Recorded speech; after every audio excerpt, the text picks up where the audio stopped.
Do you want to start off with questions for Coach Anae? Sure, Coach. I've been asking a bunch of questions about Brennan Armstrong, so I guess you're the right guy to ask about. Just what are his strengths as a quarterback, you feel like? And obviously he knows your system, so that'll be a big head start for him at NC State. Oh, well, I think Brennan in the quarterback room, if everybody stays healthy, this should be one of the top position groups in the conference in terms of production, in terms of experience. So, yeah, I think the group now, that room has a chance to really make a statement in the conference. And very excited that Brennan's going to be a part of that, and as well as the other guys we got. What do you feel like his strengths are, his biggest strengths, Coach, as a QB? Well, my work and training and development with Brennan, we started with his legs, what he can do on the ground running the football. And that was the starting point with his recruiting. Once he got on campus, it was like, whoa, dang, this guy could really throw the football. And, coming from a little country high school into a college offense was not easy, but to his credit, he's very, a lot of grit, a lot of determination, and he learned the stuff on the run. That was not easy for him, but grit, very athletic, and turned out he could really sling the ball. Todd? Yeah, Coach, what do you think of the wide receivers you guys have? Obviously, you lose a couple, but you got seems like you have some good experience coming back. Yeah, we're just starting down the road with developing our receiving core. We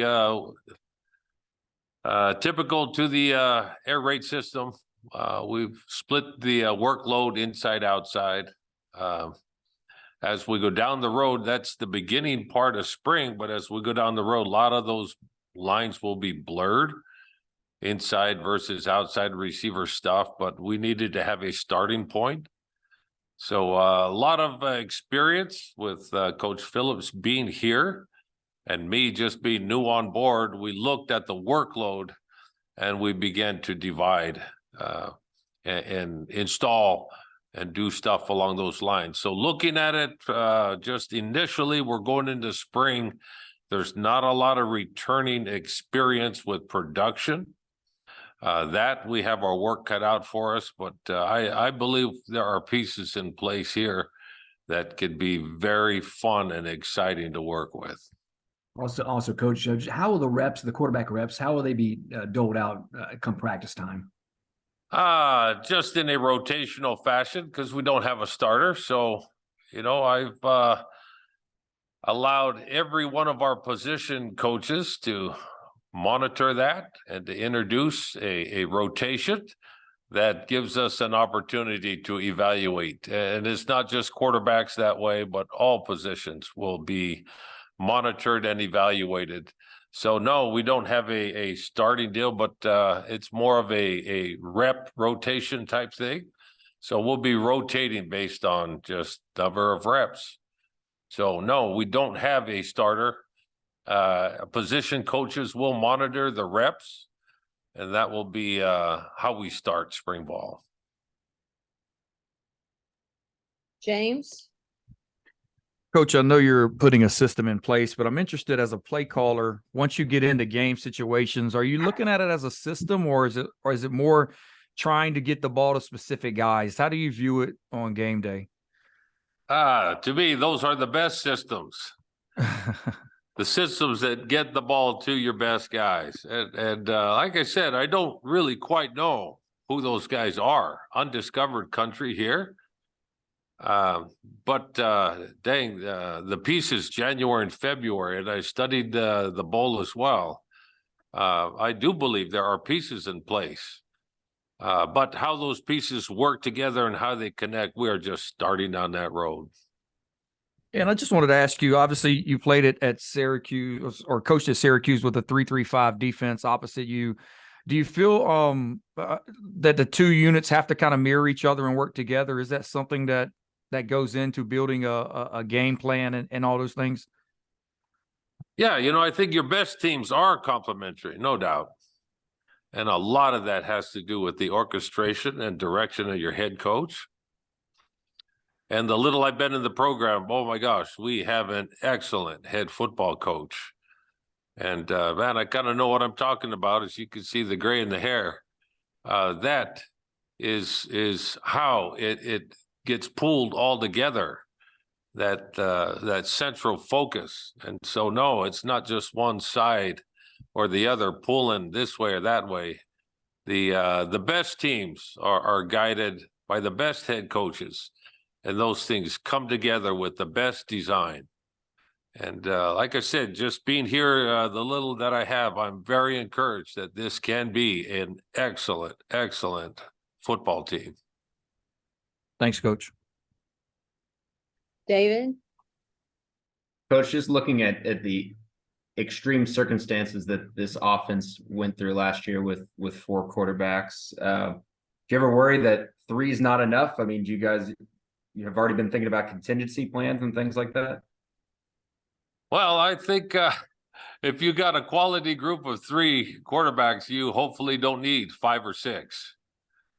You're going to find a high performer in that room with those 3 young men. Like I said, health is got to be a part of the thing.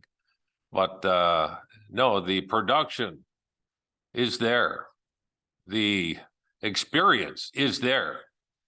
Now, the longevity, one of Brendan's has had seasons under his belt with multiple games in a season. So there is one player with that longevity part.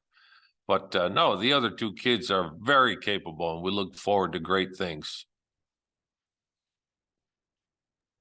Chip, Yeah, Coach.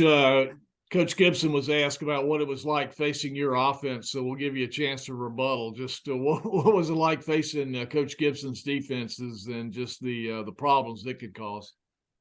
Oh, it's fascinating, and being able to practice against a top quality defense, no, an elite in the conference, and it's just not 1 year; it's been years stacked.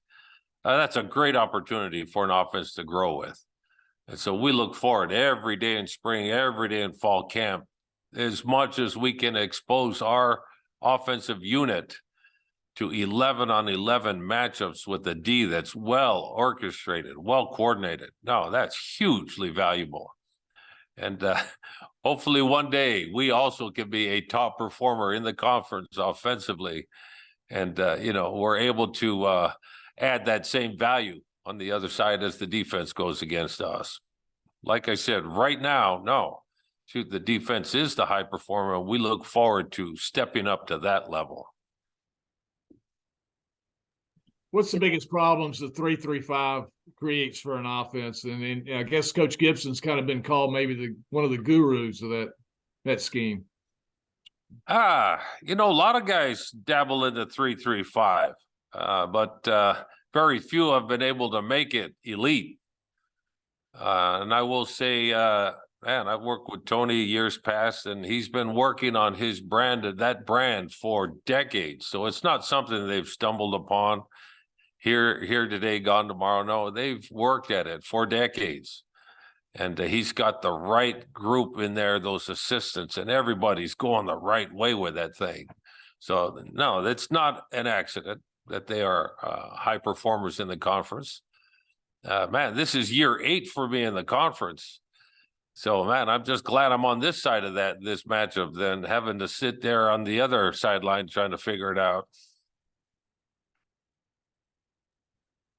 do we have anything else for Coach and I? All right, Coach, thank you.